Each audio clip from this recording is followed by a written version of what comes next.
Ladies and gentlemen, please take your seat and silence your cell phones. We're about to begin.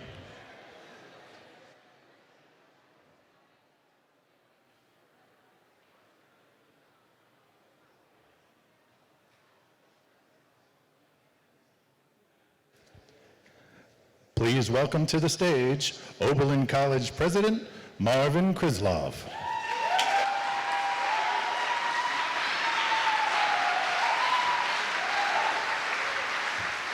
Good evening. Good evening. Welcome to what promises to be a really wonderful, thought-provoking convocation. Tonight's talk and discussions are part of the conference After Fossil Fuels, the Next Economy. This amazing gathering of experts will explore questions about: will the post-fossil fuel economy be prosperous, fair, durable, and resilient? And what political, economic, and social changes must we make to ensure its success? The conference runs through Saturdays at various venues, including our new hotel at Oberlin. The participants include many of the world's leading thinkers, political figures, economists, investors, philanthropists, business leaders, educators, and public intellectuals. I know many of the sessions are already booked, but if you can make it to one of the sessions, please do. All the events are being live streamed, so you can follow them from the comfort of your computer. And I want to say that there are a lot of people who have made this weekend possible, this conference, but I want to ask you to join me in paying a special thank you to Professor David Orr, who really has organized this.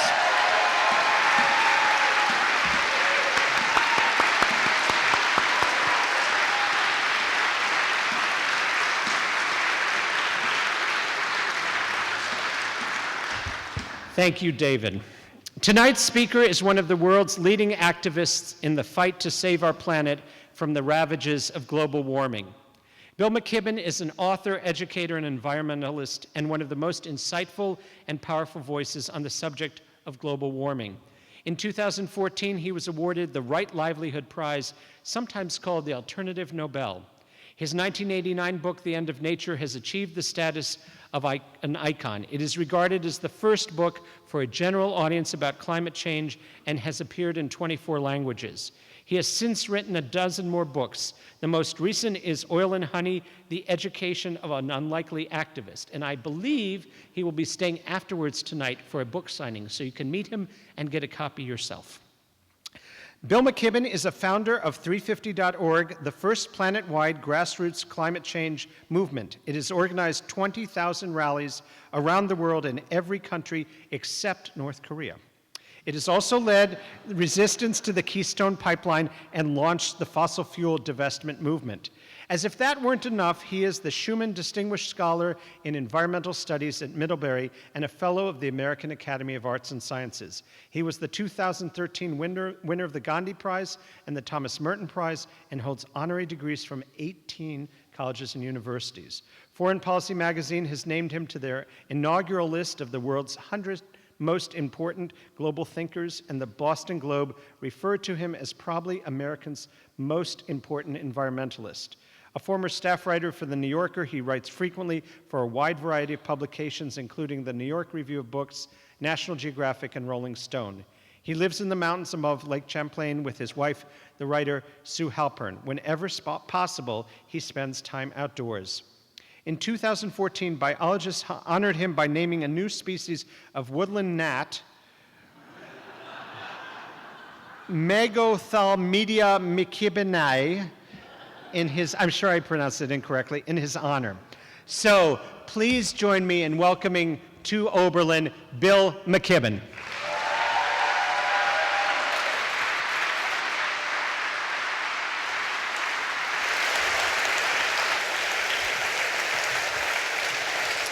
Well, thank you, President Krislov, for that fine introduction. And what a great pleasure to be here. What a great pleasure to get to see the new hotel. Each time I come to Oberlin, David Orr has finished yet another building, and it's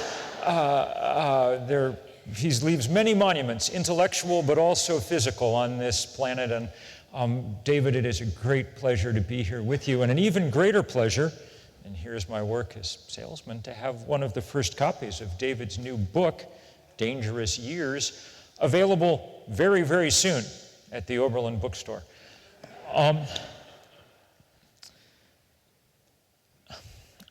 It's a pleasure to be in this beautiful chapel.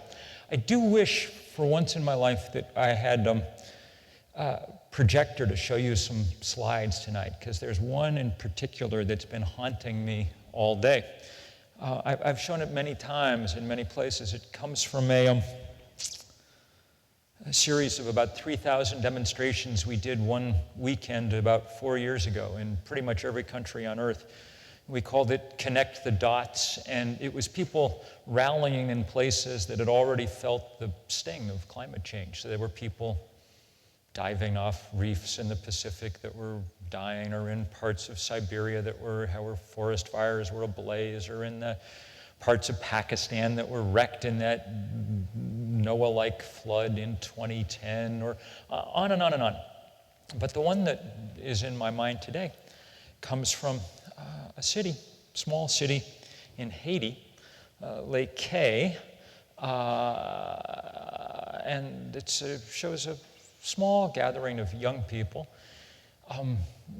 in the wake of Hurricane Sandy, and their street has been turned into a river, and it stuck in my mind not for its size, but because these young people were holding a couple of signs they'd made themselves, and the sign said, "Your actions affect me."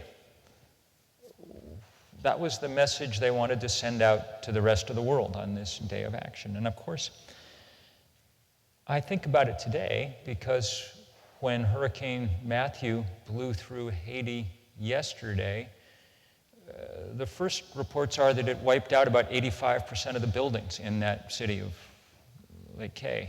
I just checked the news a minute ago. The death toll from Haiti is up to about 240 and rising steadily every hour. The one reporter who'd made it to that city today said, and I quote, "Everyone's house is destroyed, the people can't eat, and they have to drink coconut water to stay alive." So that image, which I hope in kind of virtual PowerPoint you can picture in your minds, those young people with the sign saying "Your actions affect us," should maybe frame or hang over a little bit this talk tonight, along with the realization that while we're in here, there's, night is falling along the eastern coast of Florida today, and that hurricane, now a Category 4 buzzsaw, is churning along the water toward apparent landfall somewhere near Daytona Beach, and there are a lot of terrified and scared people, and some of them will probably be dead before the morning's out as that hurricane rolls over water that's warmer than water's ever been measured in that part of the world. This is the longest, strongest hurricane that's ever come through the Eastern Caribbean. It's the kind of thing that we see someplace now around the world every day. And our impulse, and it's a correct impulse, is to figure out how to give aid to people. And for the next few days, there'll be lots of that, and of course we should. But the real challenge is not to give people aid, it's to give people justice. Which means, I think, a loose translation at this point, and about all that we can hope for, is a world where all people can survive and make a life. And that's not a world anymore that we can count on. So this conference is a key to that possibility of a just world. I'm extraordinarily happy for its great topic, this question of what the economy will look like in the world to come as we get off fossil fuel. And it's something that I've written a good deal about myself over the years, in particular, maybe most of all, most closely in a book called Deep Economy. And I will refer to that in passing in the course of the evening, but there are many, many, many, many great minds in this field here this weekend who've been producing remarkable work and giving remarkable talks today, and I'm sure for the next 2 days. I think what I'm going to try to do is just give the few basic parameters for what we have to bear in mind as we're thinking about what comes next. And much of it has to do with what's happening right now. So in the hope that they'll be helpful, maybe to contain the discussion a little bit, let me give my sense of those parameters. The first of them concerns time, which is, in this case, very, very short. Climate change is happening with extraordinary rapidity. I wrote, as President Kisloff said, the first book about this in 1989, which is, 26 or 7 years ago now. That's about how long we've known about all this. And even then, we didn't know how fast it was going to happen. I mean, we knew we were in trouble. We knew that burning coal, gas, and oil puts CO2 in the atmosphere. We knew its molecular structure trapped heat, but no one knew with any certainty how hard and how fast it was going to bite. And the story of the succeeding quarter century is it bit a lot faster and a lot harder than anyone dared think.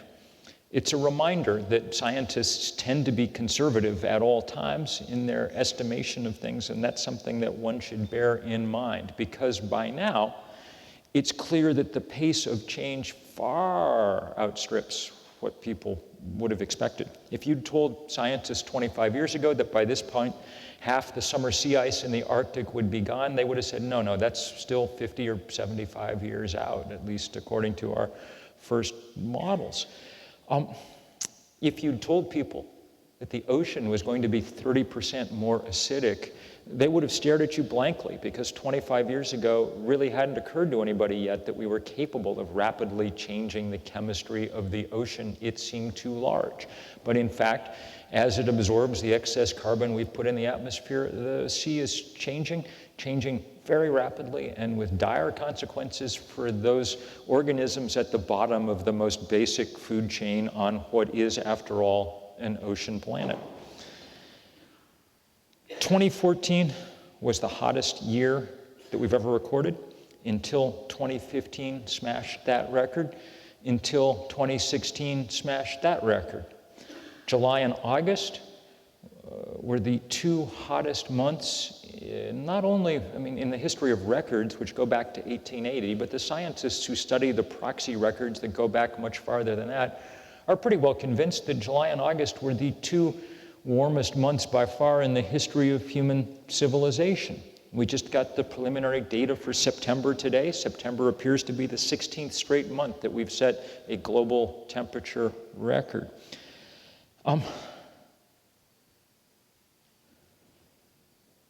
The pace with which this is happening is scary because, among other things, it raises the possibility of a set of feedback loops that take the problem at some point beyond our ability to do much about it. Some of these are already well locked in. When the Arctic melts, you lose a nice layer of white ice that used to reflect 80% of incoming radiation, and you replace it with blue water that absorbs most of those sun's rays. Others seem, we hope, not yet to have been fully triggered. There's enormous amounts of methane stored in the world's oceans, mostly in frozen form, and clearly some of that is close to equilibrium, and as the temperature rises, will begin to be released into the atmosphere. Methane is an even more potent greenhouse gas than CO2. The point of telling you all of this is not to scare you. It's merely to say that time is very, very short, much shorter than our political class at this point envisions, much shorter than the, say, Paris Agreement of this time last year envisions. It would be much easier to deal with this situation were we facing a kind of need for modest and slow change, and that's what our politicians would like. Barack Obama, who's been as good on this or better than any president we've had, which isn't saying an enormous amount, it must be said, but who's made some real efforts. Barack Obama last week on the south lawn of the White House I think epitomized the kind of way of thinking about this that isn't working anymore. He said, and I quote, "Global warming is a problem that creeps up on you." Not really. I mean, in his 8 years in office, the world is remarkably changed. If you look at a satellite picture of the planet from 8 years ago and now, there's way less white up at the top, you know. He went on to say, "What I always tell my staff is, better is good. If we're doing something that's making more progress and moving us forward, increasing clean energy, then that's ultimately how we end up solving this problem." That's incorrect. Climate change is different than all other problems in that it is a moving target, a question with a time limit. If we do not solve it fast, then we will not solve it. We will reach a point when our ability to intervene will be gone. It has a time limit which we're not meeting. So I guess the first parameter that I would say is necessary for discussion, of any serious discussion about what we're going to do, is if you have a solution that takes a very long time, then it's not a solution. Then it's maybe wise in all kinds of other ways, but it's not wise in the way that physics and chemistry dictate we need to be wise at this point, because it is worth remembering at all times that physics and chemistry are the problem here. They, in the end, are the negotiating partners with which we're carrying out this bargaining, and they're not very good negotiating partners. They really don't care that it's difficult, that we have to change a lot, that humans like to move more slowly. Chemistry and physics simply take stock of the amount of greenhouse gases that we pour into the atmosphere, and then they do what they're going to do. The second parameter, and this is in some ways a helpful limitation, though it's very hard news in a way, is that it's become much clearer, as with these questions of time, it's become much clearer in the last even year or two what we can't do. And the thing that we can't do is extend the fossil fuel empire at all any further. 4 years ago, I wrote a piece for Rolling Stone. Wasn't on the cover. Justin Bieber was on the cover. But the piece did turn out to be the most shared piece, I think, in their digital history. And it was a piece, somewhat oddly, about a fairly obscure report by a think tank in the UK who'd gone and done the work of looking for the first time at how much fossil fuel, how much coal, gas, and oil the world's fossil fuel companies had in their reserves, which turned out to be about 3,000 gigatons, stuff they told their shareholders and banks that they eventually planned to dig up and burn. And they compared that 3,000 gigatons with what scientists said we could burn and take us past the 2-degree mark that the world set as the limit for catastrophe. A pretty high limit, by the way, because if 1 degree, which is what we've raised the temperature so far, melts the poles, then we're probably foolish to find out what 2 degrees is going to do, okay? But that's the line we've drawn. What they found was that we had 4 or 5 times as much carbon in those reserves as we could possibly burn. When you knew that new fact, then all of a sudden, the fossil fuel industry took on a new light, okay? And because if they carried out their business plan as they'd written it, then the planet would tank, period, end of story, no question about it. In order to try to change that outcome, we launched this divestment movement, mirroring the one from South Africa a quarter century ago, and with the same, many of the same people in the lead, particularly Desmond Tutu, who said, global warming is now the great human rights crisis of our time. We need to resurrect this tool in order to address it, and happily, people have. At college campuses around the world, in faith communities, in hundreds of local cities and towns, state governments, pension funds for enormous entities like the California public employees have conscientiously begun the task of divesting from coal, gas, and oil, or some mix of them. Just yesterday, 7 major Catholic institutions on 5 continents announced that they were divesting from fossil fuel, citing the fact that Pope Francis, in his landmark encyclical Laudato Si, had made it clear that this was the sort of thing we needed to be doing. They made their action on St. Francis of Assisi Day a reminder that we have deep intellectual and moral wells on which to draw. At any rate, that divestment process has done a good job. There's almost, I think, $5 trillion now worth of portfolios and endowments that are divested. More to the point, all the students and parishioners and citizens who advocated for divestment managed to take that news that we had more carbon in our reserves than we could ever burn and take it from Rolling Stone on the fringe into the absolute center of the political discourse. Within the last year, people like the governor of the Bank of England talking to the world's insurance industry at Lloyd's of London delivered the same numbers and the same words that were, in that original piece. The head of the World Bank or of Deutsche Bank or on down the list with the same basic now understanding. I say that as background to the fact that 3 weeks ago, a new report came out, this time from a Washington think tank, subtly different and extremely important. This report did something, it took another set of numbers. They looked at those, not at reserves, but at those oil and gas fields and coal mines already in production. Okay, the ones where we're actively digging or pumping at the moment. And what they found was that the the amount of coal and gas and oil in those active fields and mines was enough to take us past 2 degrees, all right? So that leads to an even sharper set of conclusions at this point. If the first report from the magnificent Carbon Tracker Initiative and Mark and his comrades, if that led to the divestment movement, then the logic of this new report from Oil Change International is that we really can't build anything more now. We have reached the limits of the fossil fuel frontier. There's nothing future. There's no worrying about the reserves that we might get to someday. We are already as far as we can go. We can continue more or less to meet that 2-degree target by pumping what's in those fields and wells, letting them dwindle over the next few years, but we have to use that few years while we're running down that stock to make the transition to renewable energy once and for all.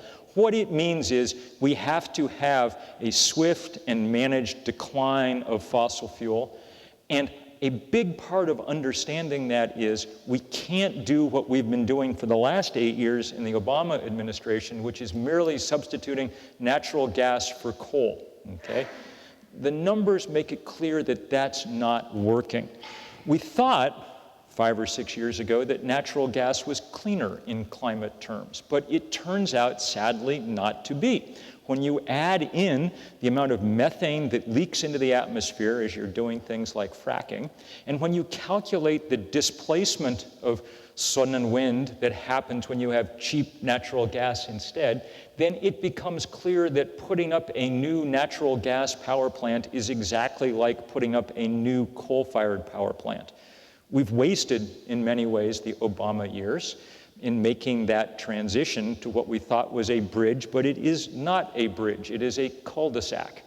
And so we need now to go very quickly in the direction of renewable energy. Now, this is not what powerful people in this world want to hear. None of them, not in the business community. Exxon, for instance, has made it entirely clear that they plan on pumping out all their reserves. That's what they keep telling their shareholders and their banks. Even those world leaders who are rhetorically engaged with the idea that we have to do something about climate change aren't willing to stand up to this push for ever more fossil fuel infrastructure. So, for instance, the new Canadian Premier Justin Trudeau who was the most eloquent of voices at Paris. A very handsome and charming man, it must be said. In Paris all the time explaining his great sadness at this state of affairs, and on and on and on. Last week approved plans for a vast new natural gas infrastructure in British Columbia, and is expected to approve plans for a new tar sands pipeline to the west coast later this month. In Australia, Malcolm Turnbull, government was equally enthusiastic about the Paris Climate Accords, has now again green-lighted plans for what would be the largest coal mine on Earth. The Obama administration just approved 2 big fracked gas pipelines across the Mexican border. And they would have approved, or they have approved, but for the moment, God bless them, they've been stopped.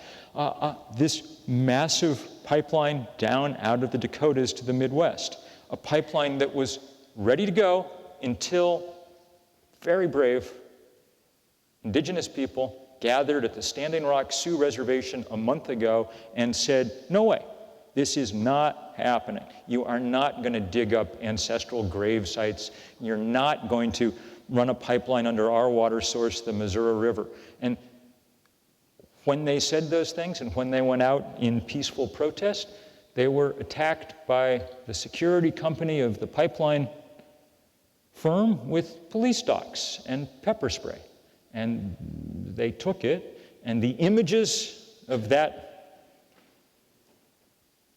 day look exactly like the images that came out of Birmingham in 1963.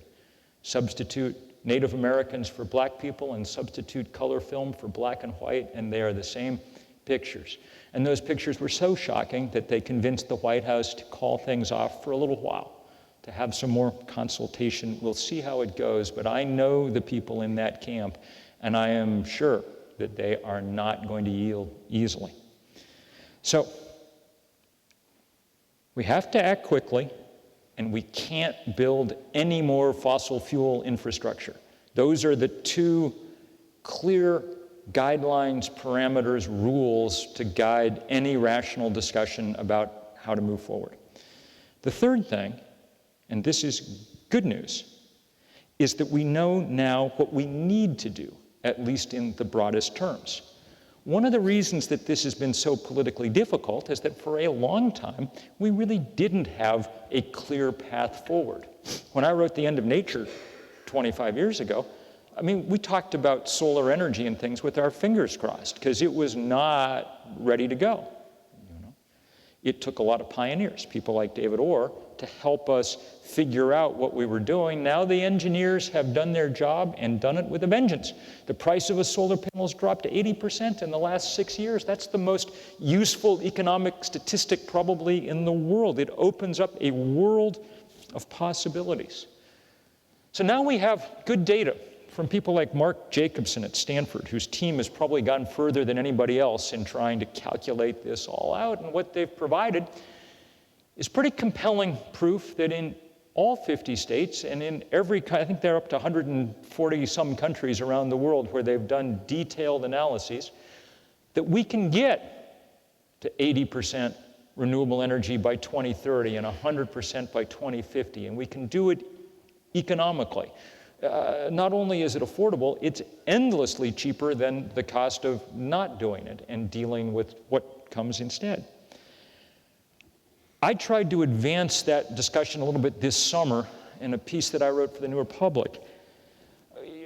I'd long heard people say some variation of the following sentence: we need a mobilization like the one we had before World War II in order to deal with climate change. Since I was not actually around before World War II, I thought I would go and try and figure out what that meant and whether it was possible or not. So we took Jacobson's numbers for how much solar power we'd need to build and started figuring out how many factories that implied and how fast and how quickly you could put them up. And it looks like it's at the outer edge of the possible, you know? It's not easy by any means and not free, but we could, if we wanted to, build around this world enough renewable energy in the time we have to do what needs to be done. Which is a good thing to know. If it wasn't technically possible to do any of this, then I don't really know what we'd do. But it is technically possible. If we're good about conservation and efficiency, if we change some of the ways in which we live, and if we work like hell to build out this stuff, then maybe we could start to catch up with physics and chemistry. There were some important takeaways from looking at that history. One of them was that I'd always sort of heard the wrong story about World War II, which is that it was basically American business that rolled up their sleeves and got to work, okay? And it turns out that that's really not true. In fact, American business was as resistant for the most part to doing anything about the rise of fascism as they were to the rise of climate change. The US Chamber of Commerce, as late as 1939, was explaining that American business wanted nothing to do with the war, and they thought it was somebody else's battle and an economic disaster and so on and so forth. Words which proved ironic when not only did it prove to be possible to do something about it, but it proved to be the spark that finally pulled us out of the Depression and put us on the path to a kind of unparalleled prosperity. It was in this part of the world, what we now call the Rust Belt, that it mostly happened. It was not rusty then, just the opposite, okay? In Warren, Michigan, they built the Willow Run plant in about 8 months. It was the largest factory in the world. Within a year, it was turning out bombers, Liberator bombers, big, complicated machines with a couple of 100,000 parts and 300,000 rivets. One of them was rolling off the assembly line every hour. Okay? Compared to that, it should be possible to build large quantities of solar panels and turbine blades. And it should be possible to put lots of people at work on good jobs doing that. Okay? And it should be a huge priority, and if you think we don't have the money, then you're not paying attention. We have things like the defense budget that need to be put to work defending us against the most dangerous adversaries we face. The conceit of that New Republic piece was that we are in fact already at war, though we do not really recognize it. But by all the measures that we usually count as warfare, that's what's going on. We're losing territory day by day. People are being killed day by day in great numbers. There'll probably be added to that death toll tonight someplace along the coast of Florida. We're at war, we're just not fighting back. And the time has come to do that. And it will take, as the history of World War II shows, government leadership to make that happen. It will take a concentrated national effort and a concentrated international effort to make that happen. It won't happen on its own. It requires leadership. Now, all of this for me is an interesting and in some ways difficult and contrary thing to think about, because my actual vision for what I hope the economy looks like by the time my daughter is, in the same age I am, is not a big, concentrated national project filled with enormous factories. My hope is that we live in a much more decentralized and local economy than we live in now. Oddly, I think that it's that huge effort that will get us at least partway there. The virtue of solar panels and wind turbines, as opposed to the highly concentrated, scattered sources of fossil energy that we have now, is that, especially if we're wise about the ways that we own and build them, that they lead to much more localized and decentralized economies than we had before. We've learned in the last 10 years about all the appeal and beauty of local food, right? And we bask in the great glory of our invention of the farmer's market. Something that the rest of the world figured out like 8,000 years ago, but be that as it may, we're very pleased with ours.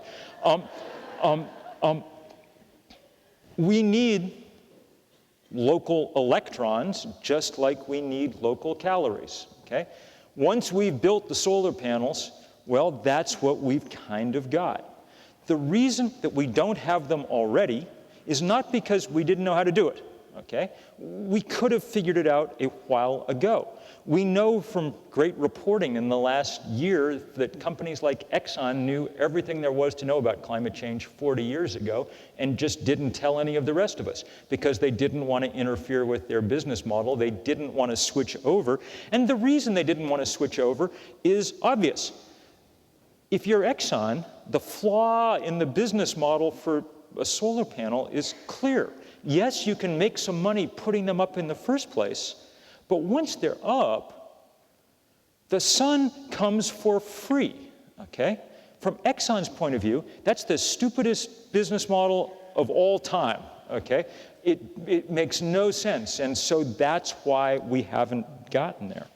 But we need to get there, not just here, but around the world, maybe especially around the world. In any rational scheme, the place where we'd quickly be putting our first investments would be in the places that haven't yet built out the electric grid, okay? Because that's where it's extraordinarily cheap to start doing this at the local village scale. And in fact, we're beginning to see that happen with some rapidity in at least a few places that are inspiring examples. It looks like Bangladesh because it has this existing microcredit Grameen Bank kind of local finance infrastructure will be more or less fully solarized by 2021 or 2022. They're installing solar panels faster than any place on Earth.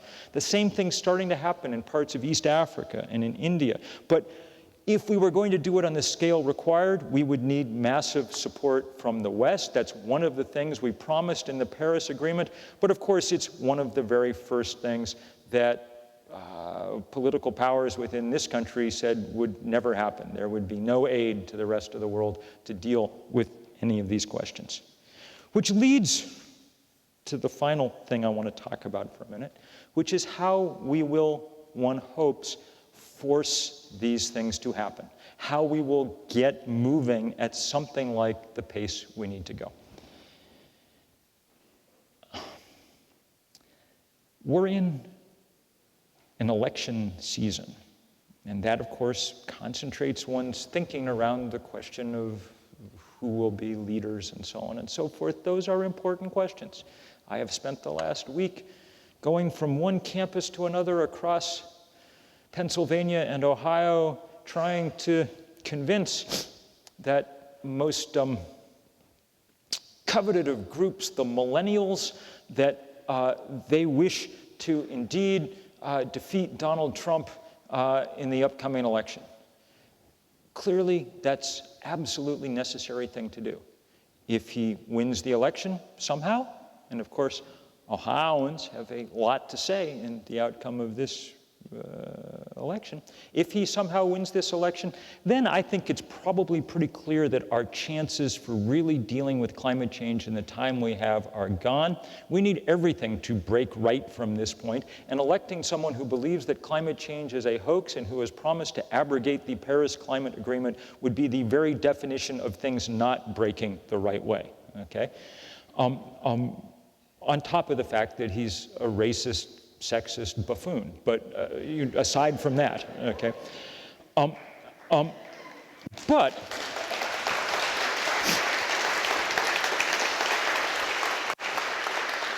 But no one should think for a minute that the necessary condition of electing Hillary Clinton president instead is a sufficient condition for progress at the pace that we need. Nobody, no leader is going to take us where we need to go at the pace we go by themselves. In fact, I spent most of last year traveling around with my neighbor and old friend Bernie Sanders, which was great fun. And I wish I was out campaigning for him at the moment, I must say. But the day that he asked me to come introduce him before he announced for president, his introducers were me and Ben and Jerry, okay? They gave out free ice cream, so, they were more, they were the popular introducers.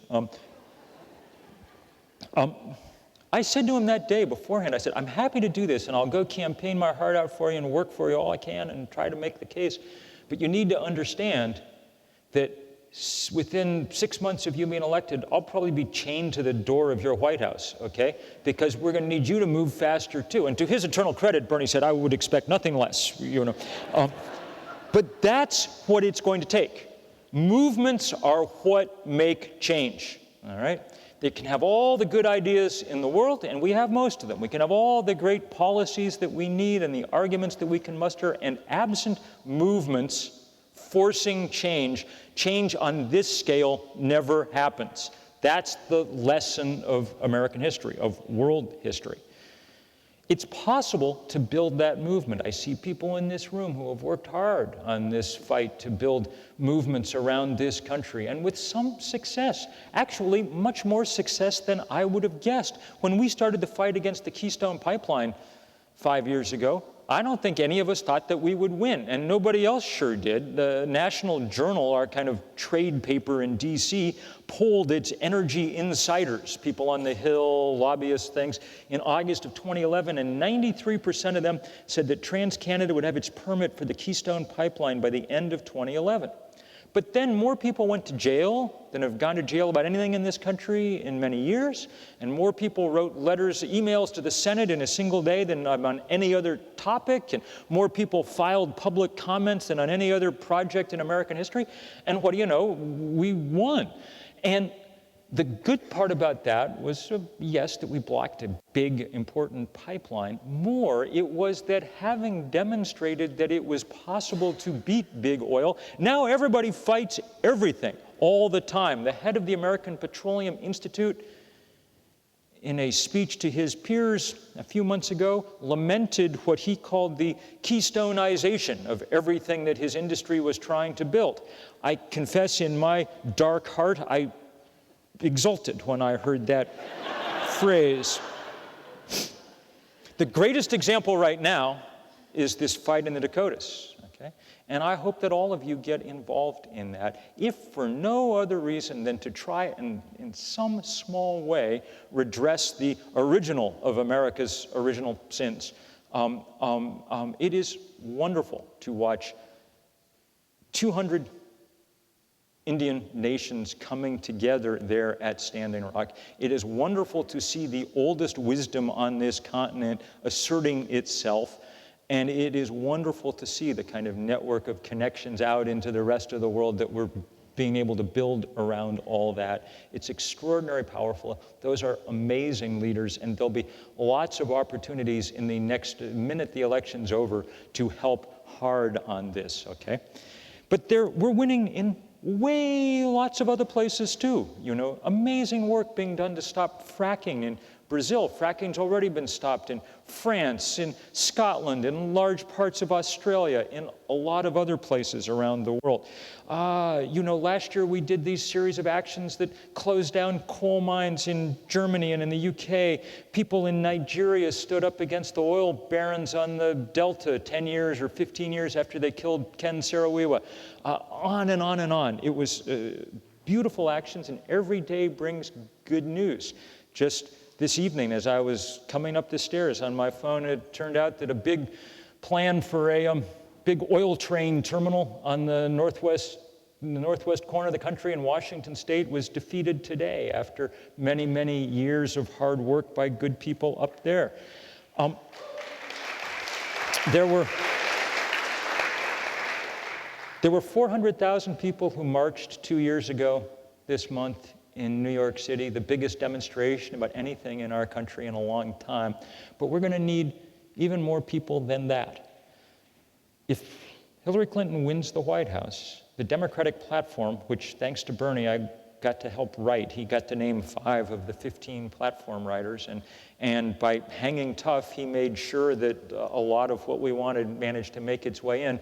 Well, one of the things that's in there is a promise that there will be an emergency climate summit within the first 100 days of the new administration, with an eye towards a mobilization like World War II to get us going. I tell you that this was not completely popular with the people who were negotiating for the Clinton team, but they went along with it, and I'm sure they will hold it. And if they do, if there are scientists gathered in the White House to discuss this, we're going to need hundreds of thousands of people out in the street, and you're going to need to get on buses and trains and get from Ohio to DC for that day come April or May.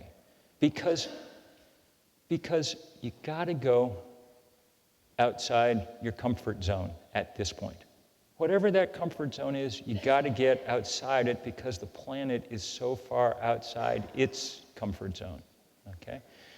And that'll mean different things for different people. You never quite know what it's going to mean. I mean, I remember writing the letter that asked people to come get arrested in DC at the beginning of that Keystone protest, which is an odd kind of letter to write, you know. And looking around at the demographic in this audience, I'm reminded that one of the things I said was, I don't think young people should have to be the cannon fodder for this. Young people do most of the work in this climate movement all over the world, okay? They're the ones who usually end up leading in place after place after place. But if you're a college student, it's possible that an arrest record is not the best thing for your resume. One of the unmixed blessings of growing older is, past a certain point, what the hell are they going to do to you? We didn't ask people as they came to DC to get arrested how old they were, because that would be rude, but we did cleverly, I think, say, who was president when you were born? And the two biggest cohorts were from the FDR and the Truman administrations. On the last day, there was a guy arrested with a sign around his neck that said, World War II vet, handle with care. He was so old that he'd been born in the Warren Harding administration. Okay, now Ohioans probably remember the Warren Harding administration, but I'd more or less forgotten that it even existed. Okay, that's how long ago it was. At any rate, the point of it was, the reason that it was so beautiful was because young people got to see their elders acting the way that elders need to act in a working civilization. All right, and that was a dramatic and good and powerful thing. So I am well aware that everybody here is charged up to build the world that we need in the future, and the lessons that are going to come out of this conference are absolutely essential to that future. But it's also going to take real commitment and real action to build the kind of movement that can force change at the scale and the pace that we need. I'll just end by saying, there's no guarantee, even if we do everything right, that we're actually going to win. There are scientists who think we've waited an awfully long time to get started, and the momentum of climate change is enormous, and we're obviously not going to stop global warming. It's too late for that. The best science indicates we might be able to stop short of the point where we threaten our ability to have civilizations, but even that's an open question, and if we have that kind of window, it's a narrow one and it's closing fast. I can't guarantee you that we're going to win, but I can guarantee you, because I've been all over the world, that we're going to fight. And when we do it, we fight together. We fight alongside those young people in that city in Haiti that isn't there anymore tonight. We fight alongside people all over the planet. It's a great honor to be able to stand shoulder to shoulder with y'all. Thank you.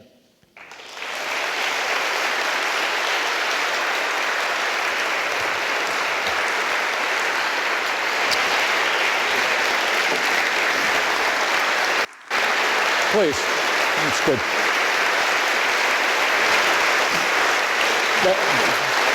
So I talked for much too long. I got wound up and got going, and I apologize. We do have time for a few questions, and there are microphones hither and yon, yes, if people have them, or abuse or critique or whatever comes to mind. Fire away. I'm very sympathetic with solar energy and wind energy, but there is a very big problem which you did not touch on. You better touch on it. Energy storage. Unless you have efficient energy storage, you can't make it. So the good news is, you need to include that in your discussion. fair enough. I could have gone on even longer on a number of topics, believe it or not. The good news is that energy storage is, in the last year or two, on the same curve that solar panels have been on for the last 10 years. Its cost curve is astonishing, as we're learning very quickly how to do this stuff. It's remarkable to see it happen. There are people that you've heard about, like Elon Musk, that are doing remarkable things, but there are people you haven't heard about. There's Chinese battery companies that are going at least as fast and at least as more cheaply towards battery storage, and we're figuring out lots of other ways to store things too, whether it's pumped water, pumped air, all the clever things that we can come up with. I never worry that much about solutions that require human ingenuity. That we're good at. What I worry about are solutions that require political will. That we're not so good at, and that's the part that we can build movements around. Mr. McKibben, I heard you to build your case around parameters that really define what is the rational course of action. And the good news that, from a technical standpoint, it's doable for a rational, coordinated action. But you also describe certain points of no return. And one point of no return that has me really concerned is more in the realm of human psychology. We're seeing the emergence of a level of irrationality, and I'm going to say this kind of in a, from my own lens. But I think there may that might agree with me that in terms of the political dialectic and so forth, that rational arguments aren't necessarily carrying sway with a large portion of the population, at least in this country. And I'm wondering from a strategic perspective if there might be some other or additional strategy around that so that the rational argument can translate through the media filter and through the, Sure. those voices that would control the message and allow, especially with the increased stress in society, us from passing a point of no return where rational action at a collective level is not possible. This is a good question. Environmentalists have always traditionally been much better at appealing to whichever hemisphere of the brain it is that likes bar graphs and pie charts, and less good at the other half of the brain that's more into visceral things. One of the reasons that we've made a huge commitment around art and music from the moment that we started 350.org. I don't know if there's anybody here who was at New York for that big march, those 400,000 people, but thank you for being there. One of the things you'll remember was the sheer beauty of it. We took over a warehouse in Brooklyn 3 months before, and around the clock, people made art day after day after day. Our art coordinator has been camped out at Standing Rock for the last month or two, helping the amazing native artists produce in quantity the kind of visual images and things that are really an important part of any of these kind of fights. We're not going to work in irrationality, but we can definitely work in both reason and beauty at all times, and that's a good reminder. Mr. McKibben, you were mentioning Mr. Jacobson from Stanford and some of his plans and everything.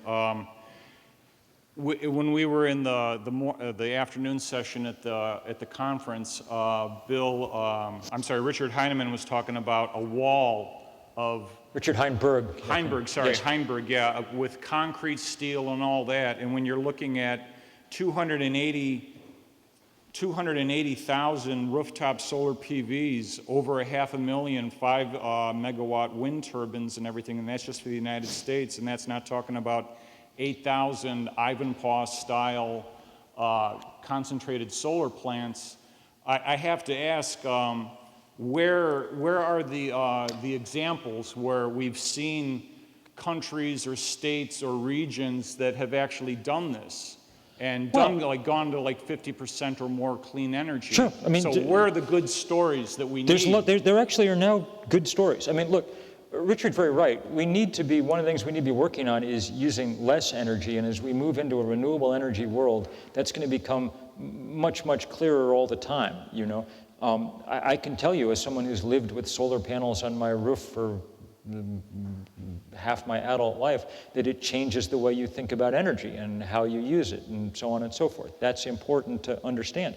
But there are countries that have done remarkable things. The Danes generated half their power from wind last year, which either means that in some diabolical Danish way they've cornered the world's supply of wind, or it means they have the political will to put technologies to work. I mean, we've got lots of wind and sun here. That's the good news. Good to see you again, Bill. Thanks for being here tonight. I wanted to ask, your very first parameter you mentioned was time. Time. You emphasize it every time you Yes. write and talk, and Yes. rightly so. What would you say about nuclear at this point? I know you would probably agree with Mark Jacobson's team is what I'm guessing, but can you just briefly say what you think about it? So I don't have any huge dog in this fight, I gotta say, about nuclear power, but my sense is time weighs against it. These things take forever to build. I mean, you start building the nuclear plant now and you start talking, think about, you know, where we are right here and just imagine what it would take, first of all, to get the permits to build it in the first place and then to build it. It takes an enormous amount of time and it takes an enormous amount of capital. Just kilowatt hour, you know, bang for the buck, it's not, I mean, you might as well just sort of burn $20 bills to generate electricity. So I doubt it's going to play a huge role, but people that I really respect, like Jim Hansen, say, you know, there's going to be someday a fourth generation or a fifth generation or something of small, cheap, safe nuclear reactors, and if they are, then everyone should take a look at them and see what they think. They don't exist yet, okay? So it's not, at the moment, it's not a question, but maybe they'll exist someday, and then we'll see what happens. But the good news is you can put up a solar farm in next to no time. You know, a year later, it's there and producing energy. The United Arab Emirates opened bids for their new power supply a week ago. And the winner for the big new power plant was a big solar farm. And the bid, I think, Mark, was 2.3 cents a kilowatt hour, if I read the story correctly. I think that's the cheapest way to generate electricity that we've almost ever come across. You know, that's a sign of just how quickly that's going. And the other thing just to bear in mind is, as the cost curve for renewable energy has gone like this, the cost curve for nuclear energy has gone like this. They just get more expensive to build all the time. And one of the reasons, and this is an interest, I know I'm rambling on and we got to stop soon, but one of the reasons is, I think the place that the world just kind of wants to go is in this direction of what the engineers call distributed generation. I think in some, the architecture we are aiming toward almost without knowing it is an energy architecture that works, say, the way the internet works, okay? With millions of nodes of production all intertwined. Power system, like a nuclear plant or a big coal-fired power plant, that's like the TV world that you and I grew up in, when there were like 3 channels beaming at us and we just sat there and took it, okay? The energy system, the information system we have now is entirely different. You know, we're all producing it all the time and reading it all, and, you know, it's coming from every direction and feeding. Well, that's what the energy system probably wants to look like, too, is my guess. Hi, Mr. McKibben. My name's Ian. I'm a field organizer with Next Gen Climate. And I'm out every day trying to organize voters to elect climate champions. I can do a lot, but I can't do that much. I was wondering if you would help me ask this room to volunteer. Absolutely. I've been off with all the Next Gen crew for the last 4 days across Pennsylvania, and I'm going on first thing in the morning to Toledo to do some more of this kind of stuff. But I've been Tom recruiting Steyer, for that event, yeah. Tom Steyer is arriving here, who leads the whole Next Gen operation. He'll be here, David, tomorrow night, yes, at the movie theater with Otis Reverend Moss downtown, and that'll be a great, powerful evening. Yeah, look, the next 30 days, Ohioans have been gifted with superpowers, okay?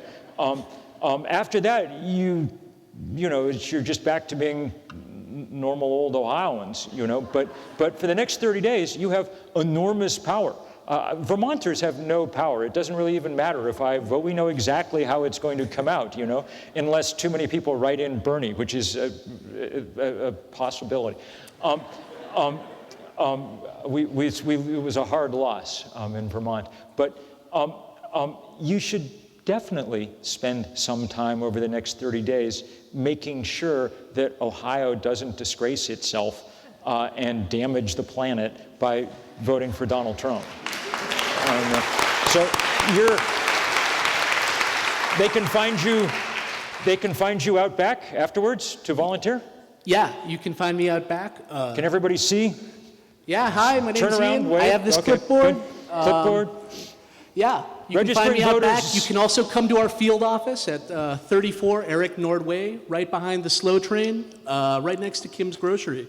And I will just say, Yeah, we'd love to have you. I will just say, I've registered a bunch of voters myself over the last week, first-time voters, young people. There's something extraordinarily moving about it. I mean, call me sentimental, but there really is something wonderful about inducting the next generation into the democratic process, as screwed up as it is. I grew up in Lexington, Massachusetts, and my summer job was giving tours of the Battle Green in my tricorn hat, So I feel a very deep stake in this experiment that we've had undergoing for the last 200 and some years, and it would be a great shame to watch it more or less flicker out on the night of November 8th.